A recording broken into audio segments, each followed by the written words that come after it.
Dwumadie kese bi akoso e won kan kropon yi emo ni nyina e Ghana Prison Service no mde graduation parade kese bi ahyeche so achese enye anobi kra ene na dwumadie no ase no Ghana mampanya be de che Dr. Mahmoud Baumia ekwase a ode nani monyam akokota dwumadie no echi.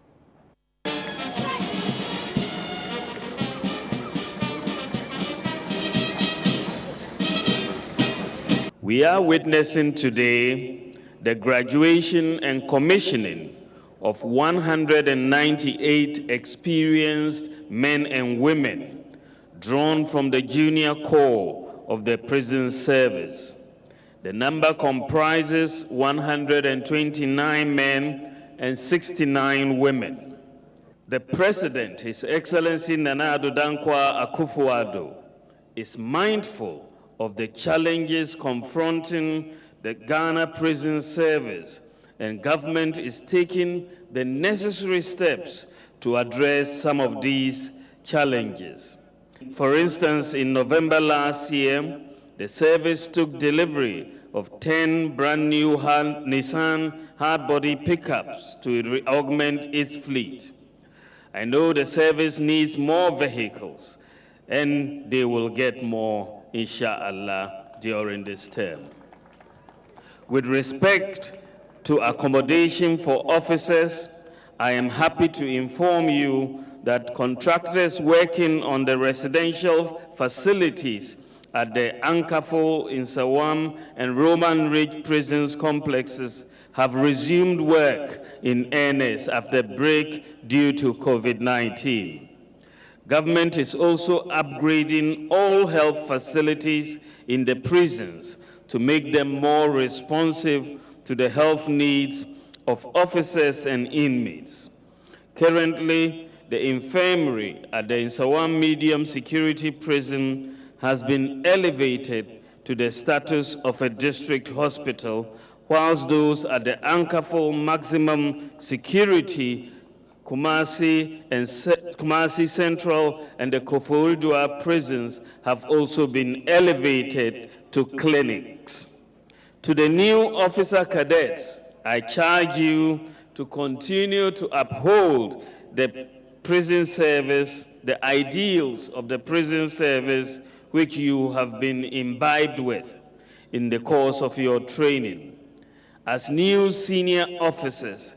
you must find meaning to your work and exhibit the competence required for good stewardship. Your call has come at a time when much is expected of the prison service in both its domestic and international obligations.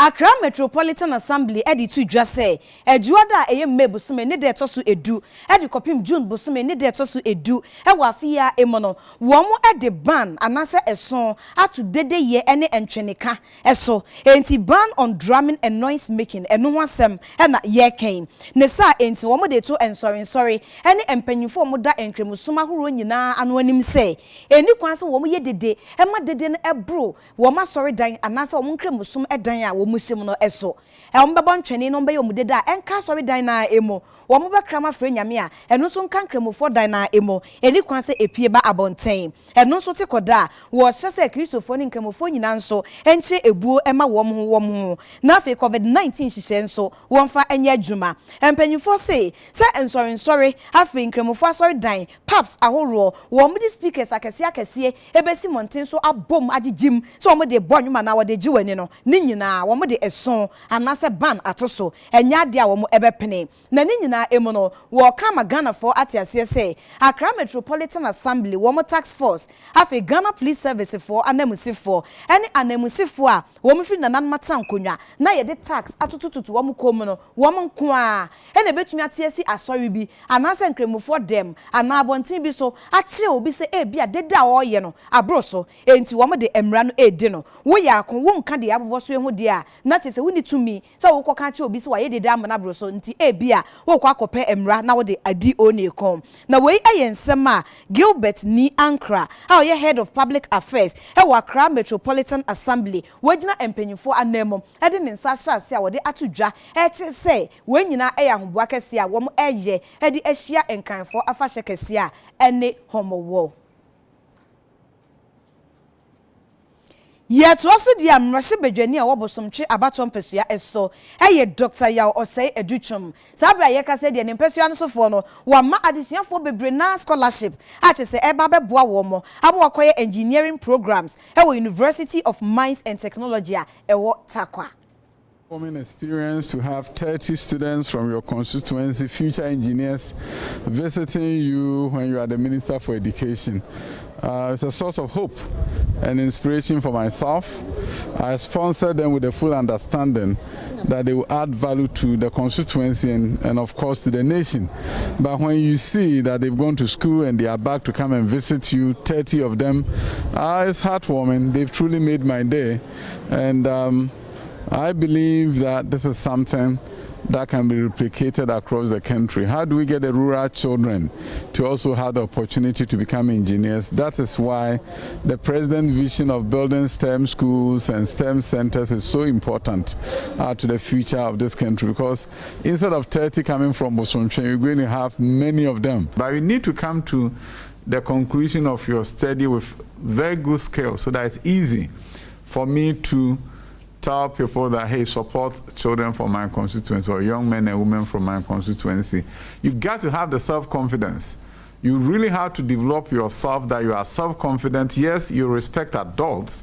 but you don't bow down your head in front of an adult. No, you should be eloquent, communicate your views in a respectful manner. Let people know that you are self-confident, you know what you are doing, and yes, you are from Bosomtwe.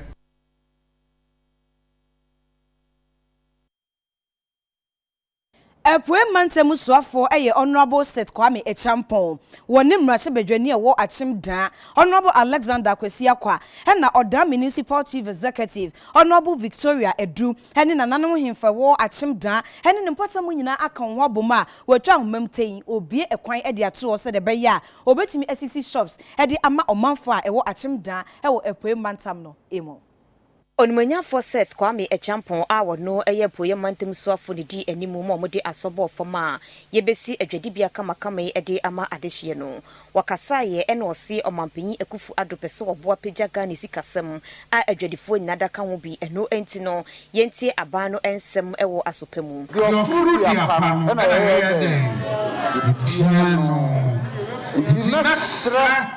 na Japadia papaya, Yabaya, Oda Abontinsi. Yena, Yamania, Sir, Yanida, not Dama, Yakasa, a Piamantem, a Mura, a Pine or say, Yapa, a Mansinia, would you all Woody, no, Muta, no, yes, a good former up tonight, or da. Onimanyafo Alexander Kwesi Akwa a wo yemrahye bedwani ma adehye wo achimoda enso ekasa de nsemse atudwa nipa wotumi bonyina lemsini ayo mesini biemo no ene his excellency yamampani president nana adodampa akufwado jumedia wada yesi sunti sɛ etie bia yamampani nipa obeyelo no yedipa omai adana kumaso na investment ya yeye ayo municipality mono eco waste yes mama yakoma efrafom Abankra chipenyi ewo Brem Central onimanyafo Victoria Edu enso di aseda ema omampanyi ene omomra hyebedwani no sei nei free bre ameka sai say ye adwumadie na say ye nyina ye free ha ye behuru se enche insatraya stronko na ye ba behuru wo ye mpatamu ha ye be station no ama wote ha wahuru se mesoso me ka man no.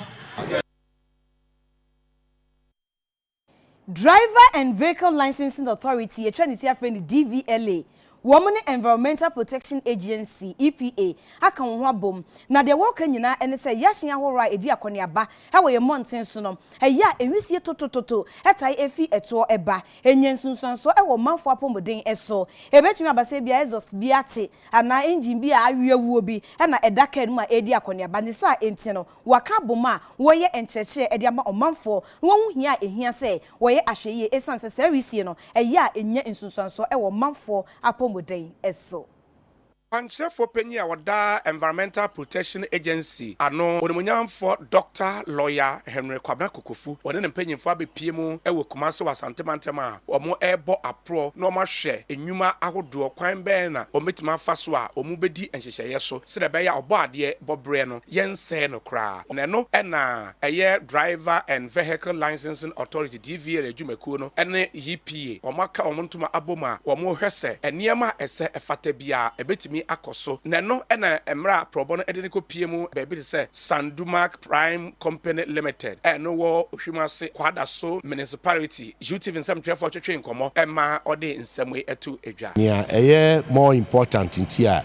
na se EPA ba ne behwe eye emission test ye kan emission a car to wisie epuo na ede pollution ba na esen frama ene ade omuye no ni nyina wa ha na hu behia se be ma Ghana fo nyina hu ni wiase hu se Kumase adwuma kese wa ha a eboa ame ahwe se ye environment se ye wie mu sachraye nom ne ade nyina be wie peye ye dikan be hwe o mu environmental permit ukreni o ma ye hihye ni nyina o ma hwe EPA mpanifo abe assessment impact assessment amawon yaji atum nse omutimi ye adwuma na yeye apart from say be manwuma ma mabunu anya biaye no esan boa o man chichire ewo environmental protection ye dwumadie ho nti ye encourage won ya hye won se o mu nkoso nye brano ye mpanifo beba ahwese aso o ma hye asie eno na o mu de be wi ana yo akwankyire bia na ye de amawon. We are looking at solutions to air pollution. A free car ye di akwaniaba diesel ne petrol nyina no kwa be ne be fa so a ye be hwese wisi a epuba enya de a ha adwene bebre na ese ewie mu nsachirae eno echi ena director kwankyerefo penyi ono da Sandumak Prime Company Limited owura asafo edu amankwa eso ne nsamtwefo twetwe enkomo ema ono so no echire mu sei pollution ya de a eha ewiase yi pa na DVLA for other Roma o mama lances say yeso yemfa kwan bi su na yempe machine a ebetimi dia ba de be check pollution na ama pollution na wo oman mu no akofom yese de usie ayoyo akofa machine no bi aba ama se no ka bia be ba ansa na ebe ma road width na ebe hwe hunu say engine ne eto wisie no ya de a wo de kofa kwan so a enha bebrebe ye de start adwuma nso nye easy obi ho ba u feeling ze ne car eto wisie a na akwense bebrebe but ya kense azizu na se ya ye ne sanso a oman no yenya ahome papa bia Asiedu hwede obo ho nsem so Information Ministry woman National Media Commissioner kabom na de wo ye nyina nse wo bie office bia no a wo de emma ensenthrofo na aboa aboye ho ban e wo ye dwumadie emo na dwumadie a ye die nso yetumi ahwe ediniye. Gradually, we were able to arrive at what we believed was an acceptable framework. This framework had the opportunity to be presented before Cabinet, received Cabinet approval with the caveat that the best implementing agency will be the independent body set up by the Constitution to protect the media space and to advance the cause of journalism. That's a National Media Commission. It comes as an additional layer to the many layers of work that the government of Ghana continues to do, the people of Ghana continue to uphold to ensure that free media operates in Ghana. As I mentioned earlier today when we gathered, Chapter 12 of the Constitution 1992 already provides for it. Governments have demonstrated commitment by, among other things, repealing, for example, the criminal libel law, by passing the Right to Information Act, which is in implementation today as we speak, by setting up the Right to Information Commission, which is supposed to be the ombudsman guaranteeing that the RTI Act is fully implemented. And today, as we open this office for the coordinated mechanism for the safety of journalists, as I mentioned earlier, it's an additional layer demonstrating our collective commitment to the practice of free media here in Ghana. That is why, for example, when you hear persons make the argument that there's something called a culture of silence in this country, I cannot agree with that view. A country with over 500 media houses that are every now and then expressing their thoughts freely, with over 100 television stations, millions of social media accounts, is a country that continues to demonstrate its commitment that people can freely express their thoughts and their feelings on various matters. It will be the primary place for validating these complaints that are brought forth. It will be the single place for following up on these complaints to determine where they have reached in terms of investigations or prosecutions where need be, and for publishing reports on the subject of the safety of journalists here in Ghana. It will also be the place for leading the charge to deepen the collaboration between the media and the other stakeholder groups, including security agencies, as the Ghana Police Service has just told us about. I want to encourage our colleagues in the media, first of all, to take full advantage of this office. The National Media Commission, as you are familiar with, is well placed to respond to any such complaints that may come in.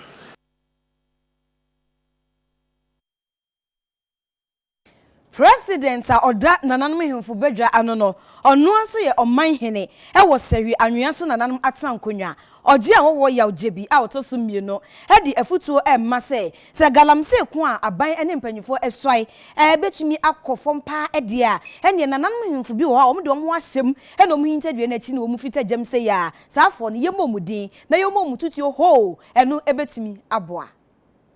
President Edeman National House of Chiefs oji awowo yaw jebi the second ono enesaye sehwi anwaso manhene now the in some way etudwa abra empanyimfo mo forestry commission and afi Ministry of Lands and Natural Resources wo mo ebepie mu ewo na hemfie ni nyina na se forestry commission and afi Ministry of Lands and Natural Resources akan wo mo ti abom a wo mo ehwe emmea hodo amanfo tu agudie nanso so omomfa emrakwan so ene etu agudie no na no ena nana kasa wo chire mu se ahemfo ni nyina wo so mu nyina ekabom se de be ya sa illegal mining anase galamse a ekoso no ebetimi ejae na no eno se so hini bi eye na adwene se omwa anase o ka ho bia amanfo emmu ne di ne hu se sa o hini we de wa ye na adwene se okuna Ghana man nyina ekono onye na adwene se obekum bi asase no ewo nananom na yesere mo na edi ade na ma se mo manage mo kwei ne mesere fi mo ho se emra no mo nyina entrance na ensakra mu na nananom enka ho ne enya allocation no ne enforcement no sabre ya meti hei se me kasa me de me nkrofo ekokwaye no mu a yekọ no mo pra obi pra wa ne bebi sam se na akọ ho kwaye den because emra no ma utumi ne esre mo entry permit ne de me the minister ase se kakra na ya issue no oso suspend na mo nyina mom ne momad na se ye be pam nkrofo fi kwaye num ene ye nsuo no ho ebi mo criticize mo se adentina aban ama kwan na ye digya eto machine sunum na kede ye adwuma kora nkaye eno ko ade o wase de ye adwuma me no onya adwene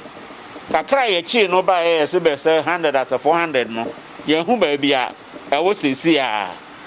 enti se me mete he woje a ho na se me ko ha obi afidie amede ko ba bia emfata se me kwa na ye hye no a me hu ba bia me de mo fa emara kwan so akwakotuma so cause me ni paper enti ayi na ma sha ase no mo intensify no na me hye mo bo national searches yetamochi na motese ohini bia nso ye bia momomade mo miamu ni din enhie mu no e rumor na motese oje a ho me ka ho bia investigate further umama meticulous si a me ya mpa me bohu aka se bidi ya sei ene eminyai na se o ka se o pe hard evidence na sana oni me adiri a na beguso meyɛ ne ɛmfata. Kwankyerɛfoɔ panyin a ɔda forestry commission ano ɛyɛ owura John Alote emra wɔkasa ɛna ɔde aseda a ɛni nkabea ɛde ma president ɛde ma National House of Chiefs wabɔ ne ho mmɔden paa. Ednasi for infutu ɔde ama yɛ ɛnɛ nso any the support ɔde ma the program running at this point to make sure that we remove all the machines, excavators, dozers, and other structures in forest more. Nana also promise here, so we organize it in for any the National House of Chiefs, all the chiefs. I'm on my support to the Green Ghana. The Green Ghana program no, it's a program to plant 5 million trees on the 11th of June. Aside that, at the Council of State meeting, you know, I promise here, say for the Green Ghana program no. Or best supply a large quantity of seedlings for free. All the money in crop for Omoedia and Tiadanasi Papa. Assembly members are Omoga South and Potamo, Ewo Enkrai Mantam Emono, Womo Aye, General Assembly meeting. Asian what the Baba to dress anokwa, Bambo Hunsam Enkoye, cra, Ewo Bia Womo Ewo, and no so etiko da, or Manfobi de Mra Ashomensem, na said the wool to Aniano, and Chaye and Penny for Emrem. Sun winning no, and they say be a illegal kwa. Ushe mumienwa ye regulated sun winning and an unregulated one. Na ye regulating the year at the revenue IG Bebra Assembly no. Na the do na ye unregulated. Them say assassin sem no true ahimfun sem ne de keka on e masa na man koso. Na mejidi say betimi aso ano pa na was assembly ye nya special committee. Yes, stakeholders engagement. Ye frahim for no opinion leaders, assembly members a woho. Na yetna se ne how best we can regulate this. Yet me and sana e bet me at the revenue at the aba assembly ho nankasa. Kokrobiti e bia nkrofo epe ho pa. Nte ya na nkrofo different ho. Ti e besre se abanmwa na onfa security no bebre meka ho se na be ya security issues no e be ba form kakra. Ti na e yo hawa e face wo minti me aka se be se mfi kakre ni dia brass mum by was say brass mum se na be ya manfo bi e pese omba kokro bi te be jom no ombetimi aba problems e wa hado no e too much in this area ye nyina enim say ye wa green belt area e wa hado no and what we intend doing as a district no say e be protect government property but I won't say nkofo encroach into the buffer zone no. So what we intend doing now, no say, you per se turning the problem into opportunity. Opportunity in the sense, say, liaise with the ministries, no, so that we may a portion of that land, I be Flower City and Recreational Park, so that word of encroachers see down basa so that at the same time, you know, you're turning the situation into opportunity for our people. Land guard issue, I can tell you on authority, say this time apart from the Bray, because I can tell you, say, my security agencies are on top of their situation, on top of their work, and the Yanyama be to make sure, say, you better bring it down the land guard issue. Once we engage the chiefs, because land guard be banned info the account, so we have been engaging them. And what to me was said nonsense about from cra. You depend on Afia info no in that area. You ni momo. Mona mo de omo bae. Man no man kasa. No man jai de omo ye no. You chi omo when you come in, we will not listen to you. The new regional commander no ba around. You see police stations too. Ewa Denchra and Tenbibiam. And last time I buy no on by expected facility no. On actually one or two things be I say my instructed engineer. So I'll make sure say those things will be fixed. So Sanya fixed, then quickly we'll commission the police station so that in that enclave no, you make sure say your security, your police post to maintain law and order over there.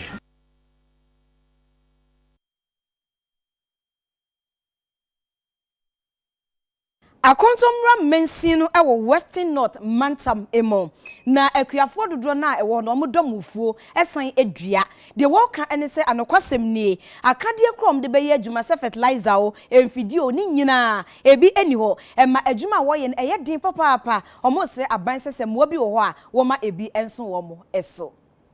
Ekuyafo ye omodomu yi omo wo akontomre no no Western North region no omo eche nsem wa kire UTV nsentwefo no omo kire say oba ho no mo emo no omo do ne yie papa na nso omo de omo ahoden na eye wo se ebi omo ankasa ankwa pesika no omo amfa ankoto emu na dua ne bi ama medua ene na kire se omo tewa no so omo te ho wo de nsem we nyina no tudwa ebra wo kire se contractor wo ye adwuma ewo akontomra rice processing factory wo no mo ane nyina ne hye one district one factory no ase na wo dan e de ahya aban ne nsa Afia edo koko ese koko ni nyina ewu ntese de eboa yen na efe yen ene ye ma eye omo no dwuma no so ye de ho ahyem a me amigina ha yi bitimi do omo nya best 50 bucks but me de ma ho de nkuto na eye enti ye se na do ene na aban ene ne mpanyfo se omo modin ne wo mo ayen ebo yen sikasem bo wokase wo beba yen omo no wo de beba kura no tam wo de beba no na apa ho ye ko de omo no so a omo no entime so ye bo mpanyfo amane wo hwe factory no so na so wo hwe rice association no so ene ne mpanyfo amane a wo cafe enfa enkyere yen enti ye strapan se omrem bi emayen koko na ye no koko na wu emo na ho adwuma na ye enti ye tre na se emo na adwuma na ye no omo aye no me so ya sen ne ntimi enye emo no na yansu yenya bi nhwe ye ma no school didie se fide ya ba hei emo no ye beto e de amaye nti ye sere nana se obeso ya sen na yatimi aye adwuma no na afidie no so atom na ma ye fese first ne ye no ne yenya de obeto na se si ade afidie ya ba de ye wa rehemu se de ebe ye bia no omo beto mo ni nyina de amaye ye nim se factory ya ba de emo no po tobla bi ne ya do a ye ne tofo a wo ba beto no po ye nya tofo ne ye bi so ahwe ye ma nti ye ogidie se abanya boa ye die ye nim se so be so ya sene a yesu ye benya bi ne ye da bo man Ghana yesu ye nya bi dia ye ma emrahye bedwani owo akwantomra bato mpeso aso no munyamfo Alex Jonobu atete e de nsem ne bi to so kire se kuyafo ne nsem wo mo kan ewo mu pa wo mo nam haw mu no ono so ebehwe anamo wo betu no de aboa wo mo se da invite nanan so mo mra no me hu se omo asase na me se ye pede aye emo de amara factory nya de bia ye anodada kwa ya dia abasua ifi so muso ba mo ni adi ama ready say ombe man asase ama yetimi adua emo no ama fatu nti ne meka ne se nyankopɔ ne yeda na se ti se ufa no so good metima aka se emo no your raw materials in kakra ho but enso the capacity of the machine no eye 42 bags per hour and ye hear more bears 1,500 bags per week and I believe say as I say a lot of effort send be ya ebetimi aboa ama factory no aye enche ye be sha say aye adwuma and san officially no ya mama mpanyini abawa be commission ya mai isan say ye ntimi nka say da oba no ansa na bia ye sha say the machine aye adwuma machine da or mo na cha ya na rust factory ni de ye be koso aboa ye ho modern ama factory no asustain ni na be ya ebetimi aboa region aboa control conscience Yakob no mantam no emu na dumja adwumaku a ewo ho bunu regional fire command no wo mu adi wiase nyina eda ye de ebo eja ene eho adwumadie eban World Fire Day eno nam so amode aprobo ahyehye so ewo regional officer wo kwakwohwe se de nemasitie ewo mantam no emu Odumje adwuma efo makon ato e wodumje adwuma nimu no ene ededa kro asiwo no mo akai wo mo na no panyina wo hwe odumje adwumakuo ne so obro mantem nim ekasa edi tu dwa kire mu se de odi akire sua ne odi kan nantie wono mo akon ato na ya de papa panti atiasefuo yi enhwe won sua no mo nya adwumaden emfamboa o my Ghana ofa akwanya ne so e madan ya yesi ede ama odumje adwumakuo no e wo sunwane magazine okokohweye ode afutuo ma Ghana fo nyina de enkanka ne akuafo se okwa akohye wo afuo pe no waye ahweyi Oma Ghanaians so a omu in the course am ko saving crofo no omu na egu ye de we esi go say ye be show mo aniunjam it ye about 12 o'clock near boy siren to remember the good works that they did last year 2020 fire outbreaks esi first quarter no year 225 but this year 2021 first quarter no 104 it drastically no over 120 something no up and down it that means say ye duma pa education no dey fin bi abro na magazine ya the regional headquarters ya ban e be boa pa because ye fit of way electricity no be eduma ebi no use gas ebi no well that he say won say na chichichi na eja ato no region any I have any bunu is any food basket emma the whole nation. It is yes see if one rough here see ye yendo baya na e come be Ghana for it ye besramo yeah 5 volunteers no so who person wo shi wafu a 5 volunteers no omo beba abebo ehun ban na wotumi asene ye a enkoka obi ennomaye ena chene fo no so Hamatan season no ene e bande omo se mo ko ye chene because weather no mu dry but so wo be chene nso a hwe kwan a wo chene no enko say obi efu because bush meat so is part of food market na here can bush meat is also part of it but in a right way and to mean say obi investment for the whole year no was because of ebia kusie ba ku bia opportunity. Kane controller and accountant general no di omen eso eye owura Christian Tete Soti na wode ato Ghana fo nyina anim se yemmo ban na yemwama aban anase oman ni sika no yentimi enkrakra se de beya ebi enwunu fantokrontokro bi mo enkodi ankrankre ensem. Owura Christian Tete Soti and managing director Emma Strategic Mobilization Company Limited. Watch rese sika Ghana ya yeta ehwere efa ye toagye mu no edoso yi papa na enso so sanke yebetumi aboa ban no na sa sika ne nyina na nkonkofa omanfo ensase ewo eye abadwuma ekomu na afenso ankrankra adwuma ekomu a wogidi se enga ne nyina no ebetumi aboa mo man Ghana yenya sika a ye de betumi aboa man no ho bra ye nkonkosere mpo ansa na ebia yenya bi e de aboa ye man no ho ebra. Watch rese Strategic Mobilization Company no abo modern eboa sa ne be ya Ghana ebetimi abo esika sem ho ban e de afiri omo asika efa omo nsase anase enwunu efa omo nsase a wogidi se opepepepe e de wo ho de aban ne ensa betimi aka e de aboa oman Ghana nso e kankro enyina. The economy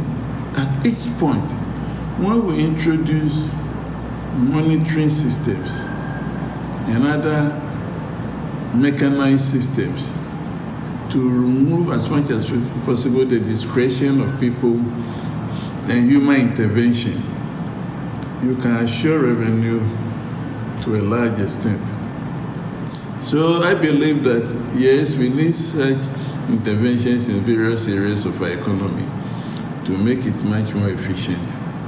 and robust and also predictable and transparent for people to have confidence in the system.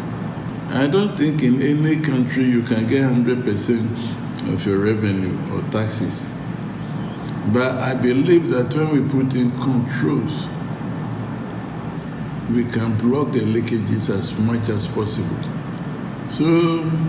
yes, government is determined, especially in this era when government wants to digitize our economy. I think that is the right time.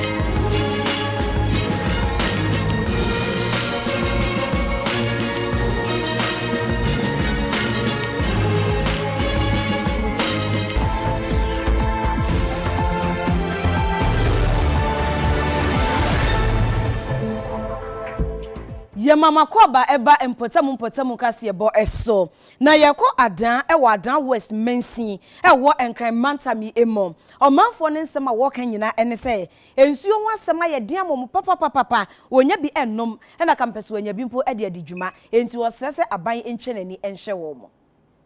eye adan man mo meche ni titiri adan West se wo bedu ha no a omanfo ne kire sa ade a wo akwan enye kra wi wo akwan so a enye mfiri on ma wone kire se nsuo pa wode besa na wanom na wode be nneoma de ade a abo won anu nti se wo ba ahanum se ya se wo hwe se de a omanfo no yade gallon asa line eno krapo no eye ne ye buye ye mbie ye wohwɛ sɛ nea nneɛma asa so a ɛyade ɔmanfo no ne nyinaa ebinom kyerɛ sɛ wɔne ba ha kyɛ nanso sɛ bɛyɛ nsuo no mpo obetumi adi ɔmo so nsu pɛ ne ade a ɛwɔ ha no sane nyengbe ya oda ne wa na fli se nyu honga wo ye nyengbe nyu ya wo fli ne wa na nyu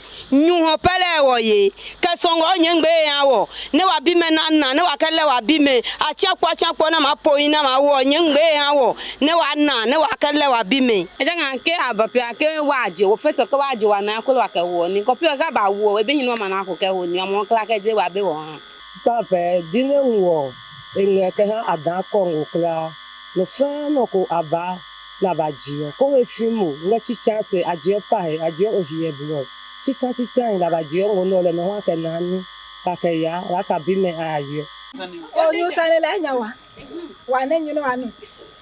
like him a papa, and then you cry, one who get you and you fell him.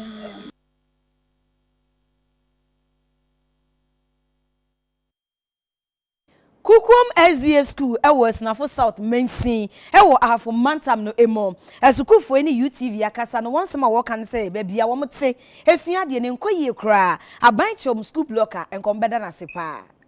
na edan no structure de na nye kra na yenua a na ebu nti last year na MP eyo na boy de kopoku eboa yen ma yen 10,000 Ghana cedis ma ye de to na de eni nua foforo ese gina dan foforo at akasa nke bitimi ato blog afa ho na abe classroom kama eno na ahye ebo so obeboa na so etimi emae so far no de MP de waboa yen yese nka assembly no so ba be so mu na nkomo so aboa na nka yeda na timako aha ye kukum district capital enye kurase enso hedan na sabi obaka say school bi ewo ekura bi ase enso we district capital pa ana mo de tu be na meka say yakọ DC was several times yakọ letters ahodo yakọ MP o ni na di nkomo nipa bi ase etimi no mudi nkomo fa dan ho de asori for nso etu ho na mo bibiri enso so ni nyina mu no de etia na tie enyanyamwa bi akọ enimu ohwe be a notice board bo staff common room ohia eniase ne staff ni nyina headmaster office eduase any library any computer lab any bibia anti school no in fact ama enkwala kra se be school no nye omu nyina ni grand be ejejai because of structure anti extra ban say dan no mema because in so to a eso muna pose pon ye dan ni nye chance ni nyina nya kra na ahana nkasa baby etisua de nso nye ensa ni nkunya dan no de extra ban say extra na o me boy no me mai because some twa blocks ni bu wa che the sense o me dan no mai extra na because eso muna pose kofi dan nti se enso muna ya ni upon school ni kofi na se class na se form 2 for yesia dia na form 3 for ni de dana e de stable enti mai yesia dia Tesla myself me see school down my we dey be best school so dem me say point here nya kwan nsiare esiare kra nko yetirim that class grammar great me be twam class ya every day be so dem me be I be point yes I ntimi nsiade Tiapesem besia dynamite. Monday morning, cranny a baby school, a banana of one in Yesia, and a condom susu gugua, GCS school more, and you wasted time to me, dear, in Tia dine on a window so ma, confront me rames, the Omopebia, just so messy dynamite, kama, near this year soon to me coso. Yes, I buy so messy school dynamite. Say if I upon one, every school, no, be able to quarters about the sea class here, a circumference, and I'm a dynamite into school. You so no my point, just like father, so I'm a dynamite. School day, papa. You can say we are about cranation, so when I was still coffee into the essence, as I say, or may see a dynamite, yet means swan dear, yes, mean to yes, Abayan.